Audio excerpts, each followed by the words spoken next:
میرے لیے کیا مناسب ہے اور کیا غیر مناسب ہے اب تو مجھے خود بھی اس چیز کی پہچان نہیں رہی۔ میں تو بس ہوٹل جانے کا من نہیں تھا، من تھوڑا سا اداس تھا تو یہاں پر چلی آئی۔ یہ جگہ تو بہت ویران رہتی ہے، میں تو کئی بار یہاں دن میں بھی گزری ہوں، لیکن مجھے تو کبھی یہاں پہ کوئی انسان نظر نہیں آیا۔ اور اب جب کہ رات کے 3 بج رہے ہیں اور میں یہاں پر آ کے بیٹھی ہوں اور آپ اس چیز کے دعوے دار ہیں کہ آپ یہاں پر اس کوٹھی میں رہتے ہیں۔ یہ تو ایک چھوٹے سا ایک کمرے کا مکان سا لگتا ہے اور یہ کوئی اتنا مضبوط بھی نہیں، یہ تو ایک کچی سی کوٹھی لگتی ہے جو کہ باہر سے ہی دیکھنے میں بڑی عجیب سی معلوم ہوتی ہے، تو اندر کیا حال ہوگا۔ تو آپ یہاں اس عجیب سی کوٹھی میں اکیلے رہتے ہیں، کیا کرتے ہیں؟ اور یہاں پہ کیونکہ کوئی فیملی تو ظاہری بات ہے رکھے گا نہیں، تو آپ یہاں پہ اکیلے ہی رہتے ہوں گے۔ مجھے لگتا ہے کہ اس بڑے ملک میں، اس بڑے شہر میں آپ کے لیے پاس کوئی رہنے کے لیے اچھا ٹھکانہ نہیں ہے۔ آپ کو چاہیے کہ آپ تھوڑا سا کوشش کریں کہ اب کچھ پیسے اکٹھے کریں اور کوئی ایسا رینٹ پہ یہاں پہ گھر لے لیں کہ جہاں پر آپ رہ سکیں۔ یہ جگہ تو رہنے کے لیے مجھے مناسب معلوم نہیں ہوتی۔ اس شخص کے چہرے پر ہلکی سی مسکراہٹ آئی اور اس نے مجھے کہا، نہیں محترمہ، ایسی بات نہیں ہے۔ جیسا کہ آپ تھوڑی دیر سکون کے لیے یہاں پر آ گئیں، اسی لیے میں بھی یہاں اس کوٹھی میں کبھی کبھی آتا ہوں۔ میں ہمیشہ یہی نہیں رہتا، میں رہتا تو کسی اور جگہ پر ہوں، لیکن جب بھی میرا من کرتا ہے میں یہاں پر آتا ہوں اور یہاں پر اس کوٹھی میں بیٹھ کر کے اپنا تھوڑا وقت گزار کر کے چلا جاتا ہوں۔ آج بھی بس میرا تھوڑا سا من اداس تھا اور میں بھی آپ ہی کی طرح گھومتے پھرتے ادھر نکل آیا۔ میں نے کہا اچھا چلو اچھی بات ہے، آپ کسی اور جگہ رہتے ہیں، لیکن آپ تو کہہ رہے تھے آپ اس کوٹھی میں رہتے ہیں، اس لیے میں پریشان ہو گئی تھی۔ کوٹھی میں بھی رہتا ہوں لیکن میں زیادہ تر یہاں نہیں رہتا، کبھی کبھی آتا ہوں۔ میں نے اس سے پوچھا مجھے ایک بات بتائیں، یہ جو قبریں ہیں چار یہاں پر، یہ کون لوگ ہیں؟ کیا آپ انہیں جانتے ہیں؟ یہ تو بہت پرانی قبریں معلوم ہوتی ہیں اور یہاں پر تو میں نے کسی کو آتے جاتے بھی نہیں دیکھا۔ تو اس نے کہا کہ ہاں، یہ جو قبریں ہیں ہمارے آباء و اجداد کی قبریں ہیں اور اسی لیے تو میں یہاں پر کبھی کبھار آ جاتا ہوں۔ اب مجھے یہاں پھر اس کے آنے کا ریزن تو سمجھ میں آ چکا تھا کہ وہ اپنے باپ دادا یا پھر جو بھی تھے ان کی قبروں پہ یہاں پہ آتا تھا۔ کوٹھی میں رہنے والی بات مجھے ابھی تک ہضم نہیں ہو رہی تھی، کیونکہ اس گندی سی وسیدہ کوٹھی میں کون رہے گا جو کہ باہر سے ہی دکھنے میں اتنی عجیب دکھائی دیتی تھی، صحیح پوچھیں تو تھوڑی سی ڈراؤنی دکھائی دیتی تھی۔ میں نے اس شخص سے پوچھا، میں نے کہا تمہارا نام کیا ہے؟ ایسے ہی میرے ذہن میں آیا کہ مجھے اس کا نام پوچھنا چاہیے۔ اس نے کہا محترمہ میرا نام جوزف ہے۔ میں نے کہا جی جوزف صاحب، مجھے ایک بات بتائیے، آپ اس قدر شائستہ اردو کیسے بول سکتے ہیں؟ اس نے ایک دفعہ پھر ہلکی سی مسکراہٹ دی اور کہا کہ مجھے اردو کے علاوہ بھی بہت سی زبانیں آتی ہیں، میں 6-7 زبانیں بول سکتا ہوں، اس لیے آپ اردو سن کر کے پریشان نہ ہوں۔ آپ یہاں پر آ ہی چکی ہیں تو جو بھی آپ نے یہاں اپنا وقت گزارنا ہے اس کو گزاریں اور اپنے ہوٹل جائیں، کیونکہ ابھی میرے بھی جانے کا ٹائم قریب آ رہا ہے، میں بھی یہاں سے چلا جاؤں گا اور آپ کو کمپنی دینے والا کوئی بھی نہیں ہوگا۔ میں نے کہا میں نے آپ کی کمپنی مانگی بھی کب تھی، آپ تو خود آئے ہیں اور میں یہاں پر اکیلی ہی بیٹھنا زیادہ پسند کرتی، آپ آ گئے ہیں تو آپ نے مجھ سے باتیں شروع کر دی ہیں، تو ٹھیک ہے، مجھے کوئی اس بات پہ اعتراض نہیں ہے، لیکن یہ ہے کہ آپ سے باتیں کرنے کے بعد میں بھی اپنے ہوٹل چلی جاؤں گی اور امید ہے کہ آپ بھی یہاں سے چلے جائیں گے۔ جوزف نے ایک لمبا ہنکارہ بھرا اور کہا ٹھیک ہے، آپ جیسا چاہیں، ویسے تو میں بھی یہاں سے تھوڑی دیر میں چلا جاؤں گا اور آپ کہہ رہی ہیں کہ آپ بھی چلی جائیں گی، تو ٹھیک ہے، کوئی پریشانی کی بات نہیں ہے۔ اگر آپ کا من ہے کہ آپ مجھ سے بات کرنا چاہتی ہیں تو بات کریں، اور اگر آپ کا من نہیں ہے تو آپ خاموشی سے بیٹھ کے اس خاموشی کو انجوائے کریں۔ میں نے کہا ٹھیک ہے، میں جو ہے وہ خاموشی انجوائے کرنا زیادہ پسند کروں گی بنسبت بات کرنے کے۔ میں بھی خاموش ہو گئی اور وہ بھی خاموش ہو گیا، اور اسی طرح کافی وقت اس بینچ کے اوپر بیٹھے ہوئے ہمیں گزر گیا۔ پھر میرا من چاہا کہ اب مجھے ہوٹل چلے جانا چاہیے، نیند بھی آ رہی تھی اور بھوک بھی لگ رہی تھی، لہٰذا میں وہاں سے اٹھی اور میں نے کہا کہ ٹھیک ہے بھائی، میں تو چلتی ہوں، مجھے اپنا ہوٹل یاد آ گیا ہے اور مجھے کھانا بھی کھانا ہے۔ یہ کہہ کر کے میں اس قبرستان سے، جو کہ 4 قبروں پر مشتمل چھوٹا سا قبرستان تھا، قریب 2 کنال پہ پھیلا ہوا تھا، لیکن اتنا زیادہ بڑا نہیں تھا۔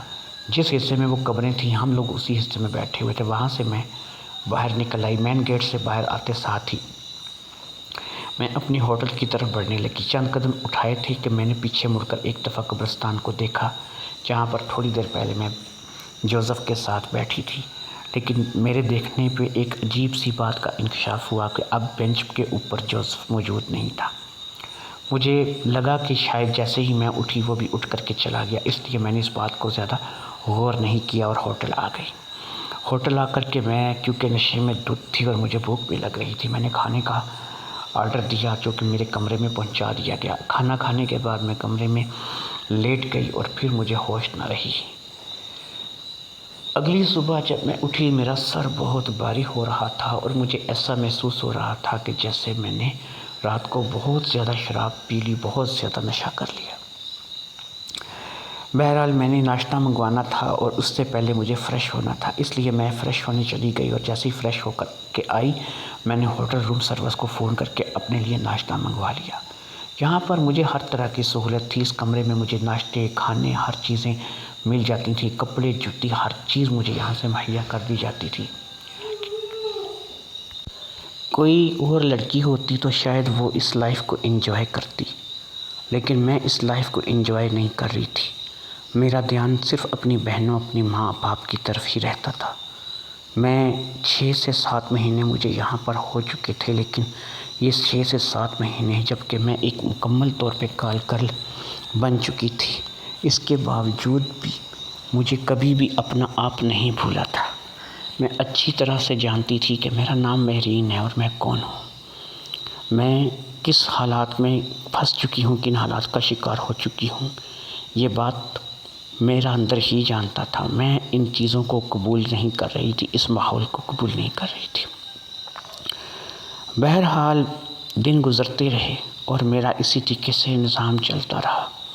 میرے گھر والوں کے ساتھ میری ویڈیو چیٹنگ ہوتی تھی، ویڈیو کال پہ بات ہوتی تھی، اسی طریقے سے میری گھر والوں کے ساتھ میسج پہ بات ہوتی تھی، میں ان کے ساتھ بات کرتی تھی۔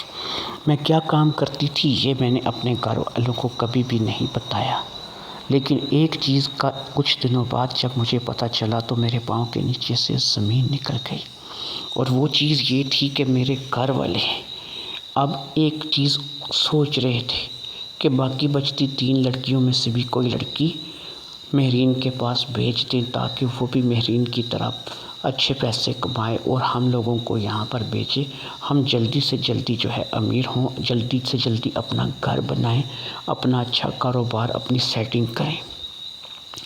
میرے گھر والے لالچ میں پڑ رہے تھے کہ چلو ایک کی جگہ 2 بیٹیاں کمائیں گی تو ہم لوگ زیادہ کما سکیں گے، زیادہ کھا سکیں گے، لیکن ان کو اس چیز کی اصلیت کا علم نہیں تھا کہ میرے ساتھ یہاں پہ کیا ہو رہا ہے یا میں یہاں پہ کیا کر رہی ہوں۔ اس بات کو لے کر کے میں نے اپنے گھر والوں سے دبی دبی زبان میں ان کو منع کرنے کی کوشش کی کہ بھئی اب کسی اور کو مت بھیجیے گا، کوشش کرتی ہوں کہ میں ہی آپ لوگوں کے لیے اچھا کما کے آپ لوگوں کو بیچ سکوں، لیکن میرے گھر والے اس بات پہ بضد تھے کہ وہ کسی ایک کو میرے پاس ضرور بھیجیں گے۔ ان کا کہنے کے مطابق مجھے کمپنی مل جائے گی اور وہ جو بھی آئے گی وہ میرا ہاتھ بٹائے گی۔ میں تو سوچ سوچ کر کے پاگل ہو رہی تھی کہ میری کوئی بھی بہن اگر تینوں میں سے یہاں پر آتی ہے تو اس بیچاری کا کیا حال ہوگا اور یہ لوگ اس کے ساتھ کیسا درندوں والا سلوک کریں گے۔ میں تو ان چیزوں کو سہ گئی، پتہ نہیں وہ ان چیزوں کو برداشت کر سکے گی یا نہیں کر سکے گی۔ اسی بات کو لے کر کے میں دن رات پریشان رہنے لگی۔ پھر مجھے ایک بات کا اور پتہ چلا کہ انکل صاحب بھی میرے گھر والوں کو اس بات پہ فورس کر رہے ہیں کہ باقی 3 بچیوں میں سے کسی بچی کو یہاں پر بھیجو تاکہ ان کا جو ہے مہرین کا ساتھ ہو جائے، اور انکل جو ہے وہ ان کو ڈبل پیمنٹ جو ہے وہ بھیجتے رہیں۔ اب میری سمجھ میں یہ بات آ رہی تھی کہ یہ سارا انکل کا ہی چلایا ہوا چکر تھا۔ انہوں نے میرے والدین کے دماغ میں یہ بات بٹھائی تھی کہ اگر ایک کی جگہ 2 بچیاں ہوں گی تو ڈبل کمائی ہوگی، اور میں آپ لوگوں کو ہر مہینے دگنے پیسے بھیجوں گا۔